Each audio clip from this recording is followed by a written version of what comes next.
সাল্লামের আদেশ ছিল আলী রাদিয়াল্লাহু তাআলা আনহুর প্রতি যে আলী রাখবে না কোনো উঁচু কবর, সমস্ত উঁচু কবরকে ভেঙে সমান করে দাও। রাখবে না কোনো ছবি মূর্তি, সমস্ত ছবি মূর্তিকে ভেঙে জমিনের সাথে মিশিয়ে দাও। ছবি ভাঙা, মূর্তি ভাঙার নীতি ছিল নবীদের নীতি। ছবি ভাঙা, মূর্তি ভাঙা, কবর ভাঙার, মাজার ভাঙার নীতি ছিল নবীদের নীতি, নবীদের আদর্শ। কিন্তু সেগুলো আজ আমরা আশেকে রাসূল দাবি করে, নবীদের মহব্বত দাবি করে আজ আমরা বিভিন্ন জায়গায় মূর্তি তৈরি করি, বিভিন্ন জায়গায় খানকা তৈরি করি, বিভিন্ন জায়গায় মাজার তৈরি করি। এই মাজার তৈরি করে সেখানে সিজদা করতে থাকে, ইবাদত করতে থাকে। অথচ আল্লাহ রাসূল সাল্লাল্লাহু আলাইহি ওয়াসাল্লাম এটিকে নিষেধ করেছেন। আল্লাহ সুবহানাহু ওয়া তাআলা এগুলো যারা করবে তাদের জন্য আল্লাহ সুবহানাহু ওয়া তাআলা কঠিন আযাব, কঠিন শাস্তি প্রস্তুত করে রেখেছেন। আসসালামু আলাইকুম ওয়া রাহমাতুল্লাহি ওয়া বারাকাতুহু। وعليكم السلام ورحمة الله وبركاته. إن الحمد لله نحمده ونستعينه ونستغفره ونعوذ بالله من شرور أنفسنا ومن سيئات أعمالنا من يهده الله فلا مضل له ومن يضلله فلا هادي له. أشهد أن لا إله إلا الله وحده لا شريك له وأشهد أن محمدا عبده ورسوله. প্রিয় হাজিরিন, আজ আমাদের খুতবার বিষয়বস্তু ছবি ও মূর্তি। এই বিষয়ের উপরে নির্ধারিত সময়ের ভিতরে খুতবা শেষ করার চেষ্টা করব। ওমা তৌফিক ইল্লা বিল্লাহ, আলাইহি তাওয়াক্কালতু ওয়া ইলাইহি উনীব। ছবি ও মূর্তি শিরকের উৎস। শিরকের উৎস কি? শিরকের মেইন দরজা, মেইন ডোর হলো ছবি এবং মূর্তি। ছবি এবং মূর্তির মাধ্যমেই মানুষ শিরকের ভিতরে পতিত হয়, শিরকের ঘরের ভিতরে প্রবেশ করে। এর মাধ্যমেই আকীদা এবং দ্বীন নষ্ট হয়ে যায়, মানুষের মানহাজ নষ্ট হয়ে যায়, মানুষের দ্বীন নষ্ট হয়ে যায়, মানুষের ঈমান নষ্ট হয়ে যায়, মানুষের আকীদা নষ্ট হয়ে যায়। ছবি মূর্তি যুবক যুবতীদের চরিত্রকে নষ্ট করে দেয়, যুবক যুবতীর চরিত্রকে নষ্ট করে দেয়। এই জন্যই ছবি মূর্তি গ্রহণকারীদের জন্য আল্লাহ সুবহানাহু ওয়া তাআলা কঠিন শাস্তি প্রস্তুত করে রেখেছেন। তাদের ছবি মূর্তির আত্মা সঞ্চালন করতে বাধ্য করা হবে। যারা ছবি এবং মূর্তি বানায় তাদেরকে কিয়ামতের ময়দানে আল্লাহ সুবহানাহু ওয়া তাআলা ওই মূর্তির ভিতরে, ওই ছবির ভিতরে রূহ দেওয়ার জন্য, আত্মা দেওয়ার জন্য ওই মানুষকে বাধ্য করবে, যেই মানুষ দুনিয়াতে বসে ছবি এবং মূর্তি তৈরি করেন। নাউযুবিল্লাহ। প্রিয় হাজিরিন, এই ব্যাপারে আল্লাহ সুবহানাহু ওয়া তাআলা 33 নম্বর সূরা আহজাবের 57 নম্বর আয়াতে বলতেছেন, ইন্নাল্লাযীনা ইউযুনাল্লাহা ওয়া রাসূলাহু লা'নাহুমুল্লাহু ফিদ দুনিয়া ওয়াল আখিরাহ ওয়া আ'আদ্দা লাহুম আযাবাম মুহিনা। আল্লাহ সুবহানাহু ওয়া তাআলা বলতেছেন, নিশ্চয়ই যারা আল্লাহ এবং তার রাসূলকে কষ্ট দেয়, কি মাধ্যমে? ছবি এবং মূর্তির মাধ্যমে, ছবি এবং মূর্তির মাধ্যমে, ছবি এবং পুতুলের মাধ্যমে যারা আল্লাহ এবং তার রাসূলকে কষ্ট দেয়, আল্লাহ তাদের দুনিয়া ও আখিরাতে লানত করেন। দুনিয়াতেও লানত করেছেন, দুনিয়াতেও অভিশাপ দিয়েছেন আল্লাহ সুবহানাহু ওয়া তাআলা, এবং পরকালেতেও তার জন্য কঠিন আযাব, কঠিন শাস্তি আল্লাহ সুবহানাহু ওয়া তাআলা প্রস্তুত করে রেখেছেন।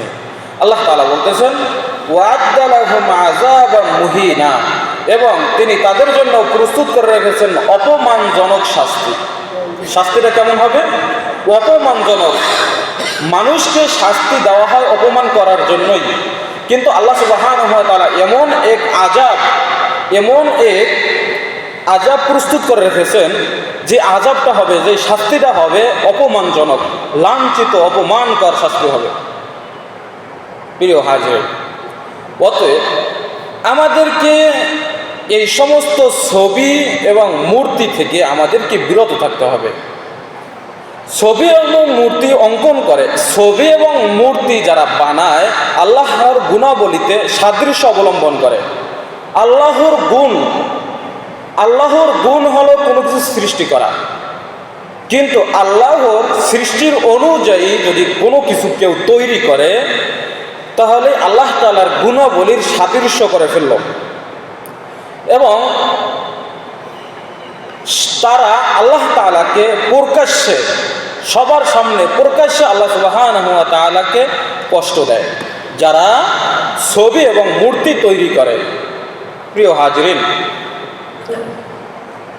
সহিহুল বুখারীর দ্বিতীয় খণ্ডের 280 নম্বর পৃষ্ঠায় একটি হাদিস নকল করেছেন, এবং মিশকাতুল মাসাবির 4481 নম্বর হাদিস, এটি হলো আরবি, এবং বাংলার 8ম খণ্ডের 4298 নম্বর হাদিস। এখানে একটি হাদিস নকল করেছেন, একটি হাদিস এনেছেন।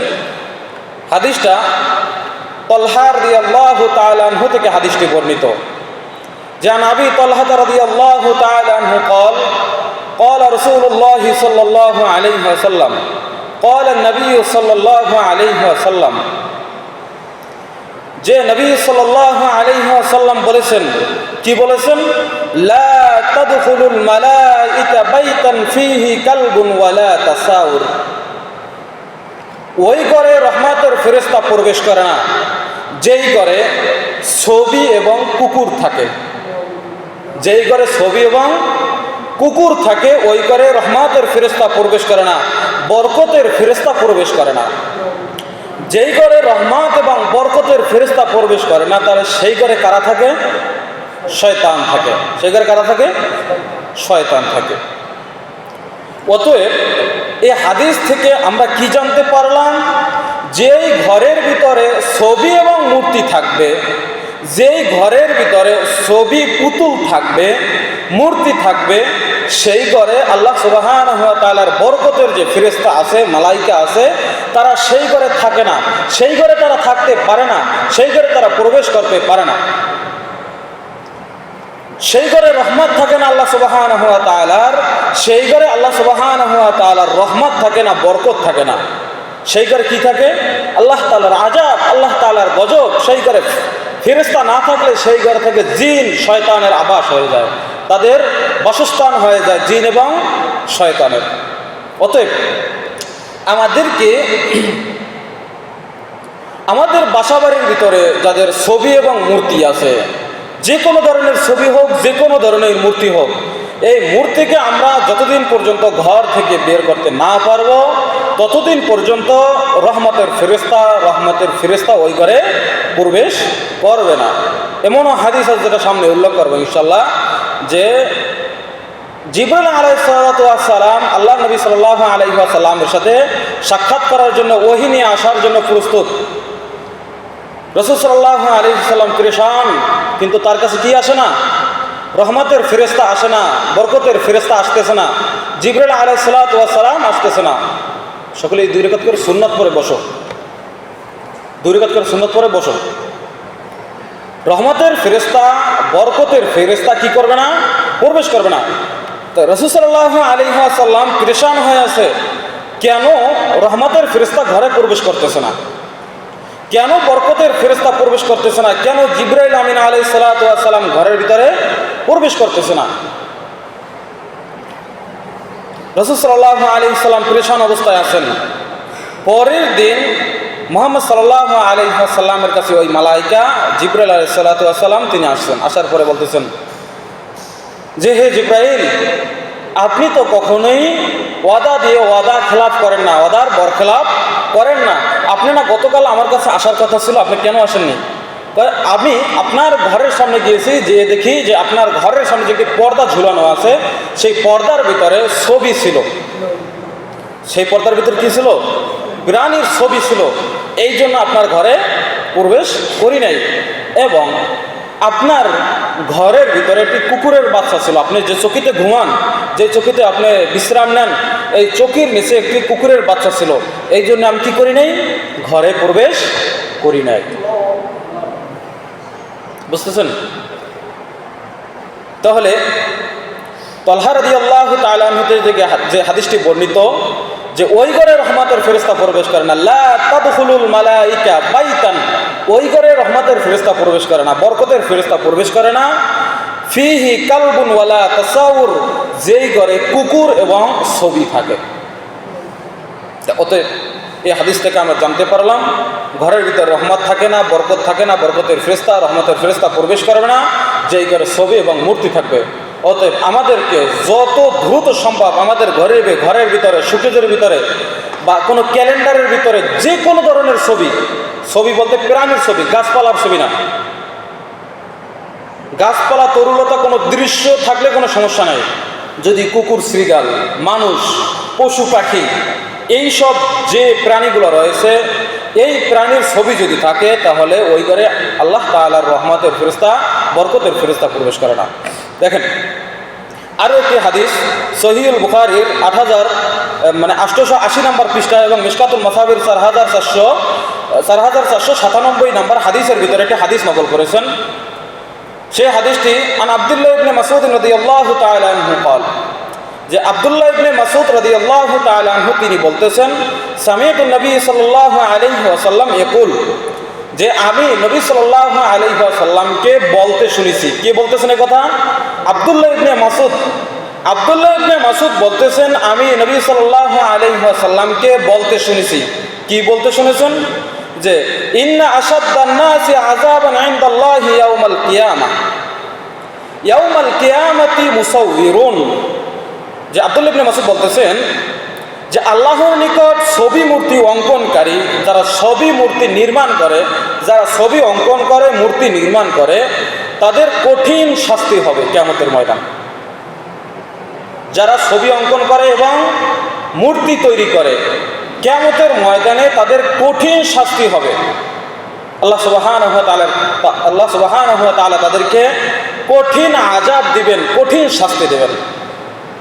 আরও একটি হাদিস দেখেন, আব্দুল্লাহ ইবনে ওমর রাদিয়াল্লাহু তাআলা আনহু থেকে হাদিসটি বর্ণিত, যে নবী সাল্লাল্লাহু আলাইহি ওয়াসাল্লাম বলতেছেন, ইন্নাল্লাযীনা ইয়াসনাউনা হাযিহি সূরা ইউআযযিবুনা ইয়াওমাল কিয়ামাতি, যে নিশ্চয়ই যারা এসব ছবি এবং মূর্তি তৈরি করে, যারা ছবি অঙ্কন করে এবং মূর্তি তৈরি করে, কিয়ামতের দিন তাদের কঠিন শাস্তি দেওয়া হবে। ইউকালু, এবং তাদের ইউকালু লাহুম, এবং তাদেরকে বলা হবে আহইউ, তাদেরকে জীবিত করো। তাদেরকে দুনিয়াতে বসে যারা মূর্তি তৈরি করছে, দুনিয়াতে বসে যারা ছবি তৈরি করছে, ছবি অঙ্কন করছে, আল্লাহ সুবহানাহু ওয়া তাআলা পরকালে তাদেরকে হুকুম করবে, ইয়াকুলু লাহুম, তাদেরকে বলবে আহইউ, তাদেরকে কি করো? জীবিত করো, তাদের ভিতর রূহ দাও, তাদেরকে আত্মা দাও। তোমরা দুনিয়াতে বসে যে পুতুল তৈরি করেছিলে, যে ছবি, যে মূর্তি তৈরি করেছিলে, তাদের ভিতরে আত্মা দাও। মা খালাকতাকুম, যা তোমরা দুনিয়াতে বসে কি করেছিলে? সৃষ্টি করেছিলে, বানিয়েছিলে। তাহলে এটা কোনো মানুষের পক্ষে সম্ভব নয় কিয়ামতের ময়দানে যে ছবিটা, যে মূর্তিটা তৈরি করলো, সেই মূর্তির ভিতরে, সেই ছবির ভিতরে রূহ ফুঁক দেওয়া, আত্মা দেওয়া, এটি কোনো মানুষের পক্ষে সম্ভব নয়। প্রিয় হাজিরিন, আমাদের দেশে বা পুরো বিশ্বব্যাপী যে হিন্দু সম্প্রদায় রয়েছে, তাদের একটি বড় পূজা বা বড় একটি ইবাদত চলে আসছে। এই যে কিছুদিনের ভিতরেই তাদের বড় একটি ইবাদত, বড় একটি পূজা চলে আসছে, যে এই পূজার ভিতরে তারা কিসের পূজা করে? কিসের ইবাদত করে? মূর্তির ইবাদত করে। তারা মাটি, খড়কুটা, বাঁশ, বিভিন্ন জিনিস দিয়ে তারা মূর্তি তৈরি করে এবং তারা তার ইবাদত করে। কিছুদিন পরে তারা সেটাকে পানির বোতলে ফেলে দেয়, পানিতে চুবায়। এটা তাদের ধর্মীয় একটি রীতিনীতি, এটা তাদের ধর্মীয় রীতিনীতি। এটা আমরা তাদেরকে ঘৃণা করি না, তাদের মূর্তি ভাঙার জন্য আমরা প্রস্তুত নই। এবং আরও একটি কথা মনে রাখবেন, যে তাদের মূর্তিকে পাহারা দেওয়ার জন্য কোনো মুমিনের জন্য এটা জায়েজ হবে না। আমাদের দেশের কিছু মুসলিম আছে, তারা এই সমস্ত মূর্তিকে তৈরি করে টাকার বিনিময়ে, অথচ তারা মুসলিম। তারা জান্নাতের আশায় দুনিয়াতে ঘোরাফেরা করে যে পরকালে আমরা জান্নাতে যাব, কিন্তু আল্লাহ সুবহানাহু ওয়া তাআলা তাকে কখনোই জান্নাত দেবেন না। কারণ আল্লাহ তাআলা বলতেছেন যে তাকে কিয়ামতের ময়দানে বাধ্য করা হবে যে তুমি দুনিয়াতে বসে যেই বস্তুটা, যেই মূর্তিটা সৃষ্টি করেছিলে, যেই মূর্তিটা অঙ্কন করেছিলে, যে ছবিটা অঙ্কন করেছিলে, তার ভিতর রূহ দাও। যতক্ষণ পর্যন্ত আত্মা না দিতে পারবে ততক্ষণ পর্যন্ত তার আযাব চলতেই থাকবে। আর কিয়ামতের ময়দানে সে ওই মূর্তির ভিতরে রূহ দিতেও পারবে না, আর তার আযাবও বন্ধ হবে না। অতএব আমাদেরকে সতর্ক হতে হবে, সাবধান থাকতে হবে এই সমস্ত মূর্তি, এই সমস্ত ছবি থেকে যেন আমরা বিরত থাকতে পারি। এই জন্য আল্লাহ সুবহানাহু ওয়া তাআলার দরবারে বেশি বেশি দোয়া করতে হবে যে আল্লাহ, এই সমস্ত মূর্তি থেকে, এই সমস্ত অনৈতিক কাজ থেকে আপনি আমাদেরকে হেফাজত করুন, আল্লাহুম্মা আমিন। তা হাদিসটি কি বললাম যে আব্দুল্লাহ ইবনে ওমর রাদিয়াল্লাহু তাআলা আনহু থেকে হাদিস বর্ণিত, তিনি বলতেছেন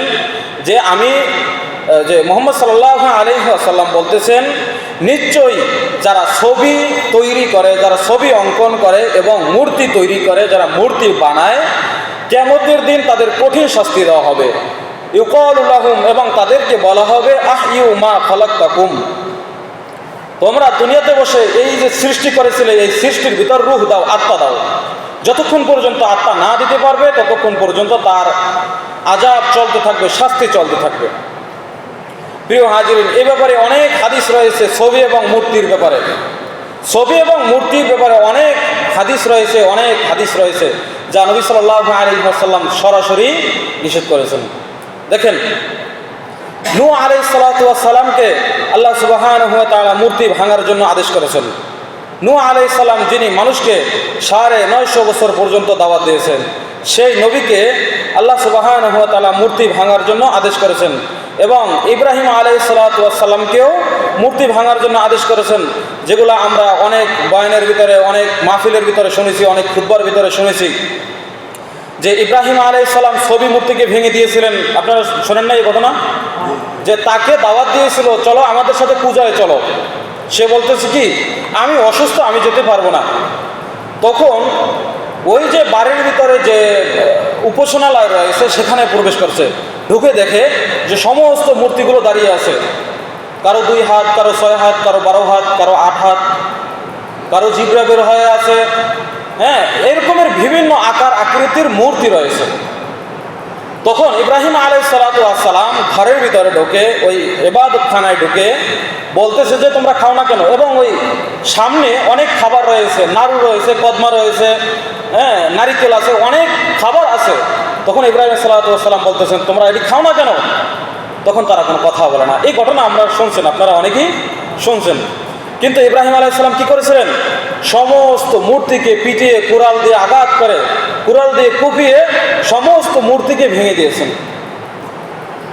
এই ঘটনা যদি আপনারা সূরা আম্বিয়ার 58 নম্বর আয়াত পড়েন তাহলে এখানে পেয়ে যাবেন। সূরা আম্বিয়াটা পড়বেন, সেখানে পেয়ে যাবেন যে ইব্রাহিম আলাইহিস সালাম মূর্তি ভেঙেছিলেন। এবং নূহ আলাইহিস সালাম, সূরা নূহ যদি পড়েন, এখানে 5টি মূর্তির কথা আছে। এই 5টি মূর্তির কথা আছে সূরা নূহের ভিতরে, 23 নম্বর আয়াতের ভিতরে, সূরা নূহের। এখানে যদি আপনারা পড়েন তাহলে সেখানেও পেয়ে যাবেন যে মূর্তি ভাঙার আদেশ দিয়েছেন আল্লাহ সুবহানাহু ওয়া তাআলা। এবং এমনকি আমাদের নবী মুহাম্মদ সাল্লাল্লাহু আলাইহি ওয়াসাল্লামকেও মূর্তি ভাঙার জন্য আদেশ করেছেন। এটি পেয়ে যাবেন আপনারা হাদিসের ভিতরে পেয়ে যাবেন, মিশকাতুল মাসাবির ভিতরে রয়েছে, মুসলিমের ভিতরে রয়েছে, আরও বিভিন্ন হাদিসের গ্রন্থের ভিতরে রয়েছে যে মুহাম্মদ সাল্লাল্লাহু আলাইহি ওয়াসাল্লাম মূর্তি ভেঙেছিলেন। যখন মুহাম্মদ সাল্লাল্লাহু আলাইহি ওয়াসাল্লাম মক্কা বিজয় করেন, কাবা ঘরের ভিতরে 360টি মূর্তি ছিল। মুহাম্মদ সাল্লাল্লাহু আলাইহি ওয়াসাল্লাম তার হাতে লাঠি ছিলেন, সেই লাঠি নিয়ে কাবা ঘরের ভিতরে প্রবেশ করে একটি একটি মূর্তি ভেঙেছিলেন।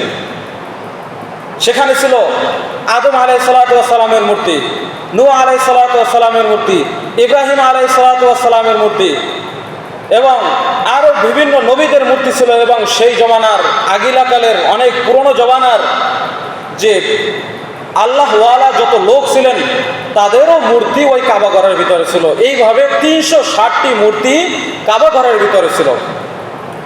তখন মুহাম্মদ সাল্লাল্লাহু আলাইহি ওয়াসাল্লাম কাবা ঘরের ভিতরে ঢুকে বলতেছেন, যা আল হক ওয়া যাহাকাল বাতিল ইন্নাল বাতিলা কানা যাহুকা, যে সত্য এসেছে, মিথ্যা দুর্বৃত হয়ে গেছে। আর মিথ্যা সবসময় মিথ্যা, বাতিল সবসময় মিথ্যা, বাতিল কোনোদিন সত্য হতে পারে না। মুহাম্মদ সাল্লাল্লাহু আলাইহি ওয়াসাল্লাম এই কোরআনের আয়াত পরে কাবা ঘরের ভিতরে যত মূর্তি ছিল সমস্ত মূর্তিকে ভেঙে খান খান করে দিয়েছে। এবং মুহাম্মদ সাল্লাল্লাহু আলাইহি ওয়াসাল্লামের আদেশ ছিল আলী রাদিয়াল্লাহু তাআলা আনহুর প্রতি, যে আলী, রাখবে না কোনো উঁচু কবর, সমস্ত উঁচু কবরকে ভেঙে সমান করে দাও। রাখবে না কোনো ছবি মূর্তি, সমস্ত ছবি মূর্তিকে ভেঙে জমিনের সাথে মিশিয়ে দাও। ছবি ভাঙা, মূর্তি ভাঙার নীতি ছিল নবীদের নীতি। ছবি ভাঙা, মূর্তি ভাঙা, কবর ভাঙার, মাজার ভাঙার নীতি ছিল নবীদের নীতি, নবীদের আদর্শ। কিন্তু সেগুলো আজ আমরা আশেকে রাসূল দাবি করে, নবীদের মহব্বত দাবি করে আজ আমরা বিভিন্ন জায়গায় মূর্তি তৈরি করি, বিভিন্ন জায়গায় খানকা তৈরি করি, বিভিন্ন জায়গায় মাজার তৈরি করি। এই মাজার তৈরি করে সেখানে সিজদা করতে থাকে, ইবাদত করতে থাকে। অথচ আল্লাহ রাসূল সাল্লাল্লাহু আলাইহি ওয়াসাল্লাম এটিকে নিষেধ করেছেন। আল্লাহ সুবহানাহু ওয়া তাআলা এগুলো যারা করবে তাদের জন্য আল্লাহ সুবহানাহু ওয়া তাআলা কঠিন আযাব, কঠিন শাস্তি প্রস্তুত করে রেখেছেন। যে কথা বলতেছিলাম, যে মূর্তি ভাঙা, ছবি ভাঙার, কবর, উঁচু কবর, মাজার ভাঙার নীতি ছিল নবীদের নীতি। সমস্ত মূর্তিকে ভেঙে খান খান করে দিতে হবে। এই জন্য আমরা এই কথা শুনে হিন্দুদের যে পূজা মণ্ডপ আছে সেখানে ঢুকে তাদের মূর্তিকে ভাঙা শুরু করে দেবেন না আপনারা। এটা আপনার জন্য জায়েজ নয়। রাসূল সাল্লাল্লাহু আলাইহি ওয়াসাল্লাম এই কথা নিষেধ করেছেন যে এই যে হিন্দুদের যে মূর্তি আছে তাদেরকে তোমরা অজ্ঞতাবশত তাদেরকে গালি দেও না। তোমরা যদি তাদেরকে গালি দাও তাহলে তারাও অজ্ঞতাবশত, মূর্খতাবশত তোমার রবকে গালি দেবে। আপনি তাদের কালীকে, তাদের দুর্গাকে, তাদের যা যা আছে, তাদের মূর্তি যত নাম আছে, এই মূর্তিকে আপনি গালি দিলেন, তারা কি করবে? আপনার আমার আল্লাহকে, আপনার আমার রবকে তারা গালি দেবে। অতএব আমাদের ঈমান হলো আমরা তাদের মূর্তিকে পাহারাও দেব না, তাদের মূর্তিকে ভাঙবও না। তারা যে ইবাদত করতেছে সেই ইবাদত তারা করুক, সেখানে আপনি বাধাও দিতে যাবেন না, তাদের মূর্তি ভাঙতেও যাবেন না, এবং তাদের মূর্তিকে পাহারাও দিতে যাবেন না। কোনো মুসলিমের জন্য এটা জায়েজ নয় যে তারা মূর্তি পাহারা দিবে। দেখা যায় বিভিন্ন পূজার সময় বিভিন্ন মাদ্রাসা, বিভিন্ন মসজিদের ইমাম সাহেব, বিভিন্ন মাদ্রাসার হুজুর ছাত্ররা তারা গিয়ে বিভিন্ন পূজা মণ্ডপকে তারা পাহারা দেয়। এটি মুসলিমের জন্য জায়েজ নয়। যে এইগুলো যারা করে তারা আবেগবশত করে, এবং এগুলো যারা করে তারা ক্ষমতা পাওয়ার জন্য, ক্ষমতা পাওয়ার লোভে এগুলো করে থাকে। তারা চিন্তা করে আগামী নির্বাচনে আমরা ক্ষমতায় যাব, কিভাবে হিন্দুদের আকৃষ্ট করা যায়, আমাকে কিভাবে তারা নির্বাচিত করবে, আমাকে কিভাবে তারা ভোট দেবে। এই জন্য তারা তাদের ছাত্র দিয়ে, তাদের শিক্ষক দিয়ে, তাদের যে কমিটি আছে কমিটির মাধ্যমে তারা এই মূর্তি, এই পূজা মণ্ডপকে পাহারা দিয়ে থাকে। অথচ এই পূজা মণ্ডপ, এই মূর্তিকে পাহারা দেওয়ার জন্য কোনো মুসলিমের জন্য এটা জায়েজ নয়। আমরা গত জুমায় একটি হাদিস শুনেছিলাম যে নাফি রাদিয়াল্লাহু তাআলা থেকে হাদিসটি বর্ণিত, যে আব্দুল্লাহ ইবনে ওমর রাদিয়াল্লাহু তাআলা আনহু দু কানের ভিতরে আঙ্গুল দিয়েছিলেন। মনে আছে হাদিসটা মনে আছে? যে গানের শব্দ শুনে সাহাবারা কানের ভিতরে আঙ্গুল দিতেছে এবং রাস্তা থেকে সরে গিয়ে বলতেছে, হ্যাঁ নাফে, তুমি কি কিছু শুনতে পাও? নাফে বলতেছে, না, আমি কিছু শুনতে পাই না। তখন বলতেছে, আমি কেন এই কানের ভিতরে হাত দিলাম? বলতেছে, আমি গানের শব্দ পাইছি, এই জন্য আমি কানের ভিতরে আঙ্গুল প্রবেশ করেছি, এবং এই ঘটনা আমি রাসূল সাল্লাল্লাহু আলাইহি সাল্লাম থেকে আমি এই ঘটনা পেয়েছি। তাই এই যে মসজিদের ইমাম সাহেব, এই যে মাদ্রাসার ছাত্র, তারা গিয়ে যে এই যে পূজা মণ্ডপে পাহারা দেয়, পূজা মণ্ডপে যে পাহারা দেয়, সেখানে কি গান চলে না? সেখানে কি ঢোল ডম্বুরা চলে না? তাই একজন মুসলমান, একজন ইমানদার, একজন মসজিদের ইমাম, একজন মাদ্রাসার শিক্ষক, ছাত্র কিভাবে গিয়ে পূজা মণ্ডপের আশেপাশে ঘুরতে পারে, সেখানে পাহারা দিতে পারে? যদি এতই পাহারা দেওয়ার ইচ্ছা থাকে, বা যদি কোনো সেখানে দাঙ্গা হাঙ্গামা চলার বা হওয়ার কোনো আশঙ্কা দেখা দেয়, তাহলে সেখানে সেটা ট্যাকেল দেওয়ার জন্য দেশের ভিতর সরকার আছে, পুলিশ বাহিনী আছে, সেনাবাহিনী আছে, তারা সেখানে পাহারা দেবে। সরকার থেকে তাদেরকে নিয়োজিত করবে, তারা সেখানে পাহারা দেবে। কিন্তু সাধারণ কোনো মানুষের জন্য পূজা মণ্ডপকে পাহারা দেওয়ার জন্য কোনো জায়েজ নয়। সরকার যদি কোনো প্রশাসনকে দায়িত্ব দেয়, তাহলে সে সেখানে গিয়ে পাহারা দিতে পারে, যে এখানে ফ্যাসাদ হতে পারে, দাঙ্গা হাঙ্গামা হতে পারে, মারামারি হতে পারে, তাদের মূর্তির উপরে আঘাত হতে পারে, তাদের মূর্তি ভাঙা হইতে পারে।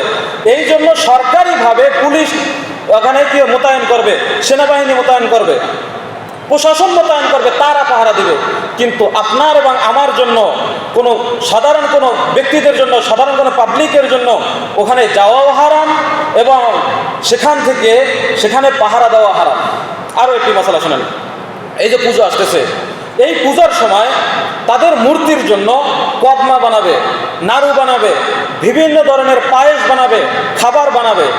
এগুলো কি করে, আমাদের যেহেতু এই এলাকাটা হিন্দু এলাকা, হিন্দু বাড়ি বেশি, কি করবে, এই যে মুসলমান আছে তাদের বাসায় নিয়ে আসবে কদমা, নিয়ে আসবে নাড়ু, নিয়ে আসবে পায়েস, আরও বিভিন্ন খাবার দাবার মুসলমানকে দিবে।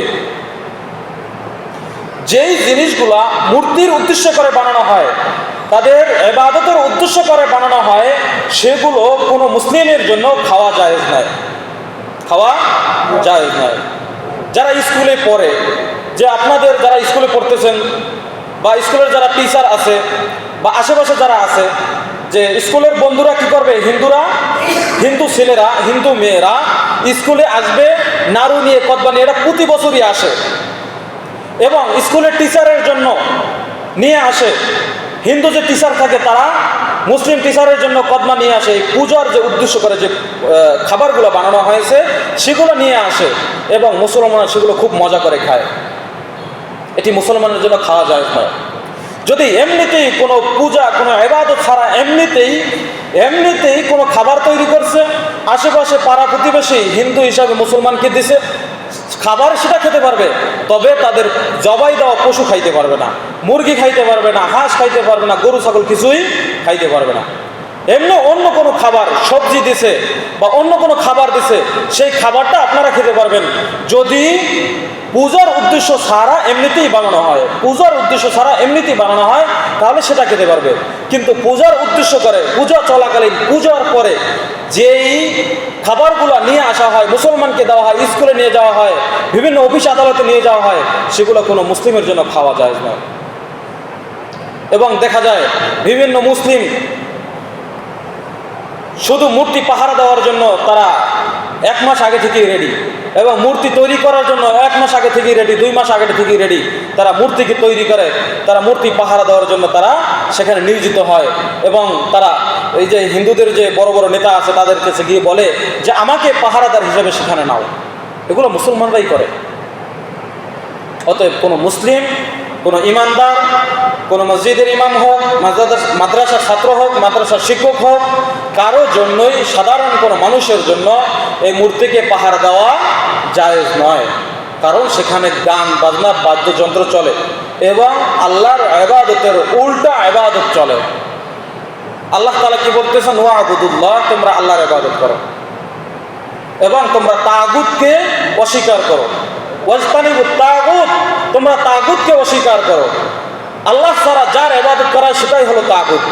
আল্লাহ তাআলা আল্লাহর ইবাদত করতে বলেছেন এবং তাগুতকে অস্বীকার করতে বলেছেন।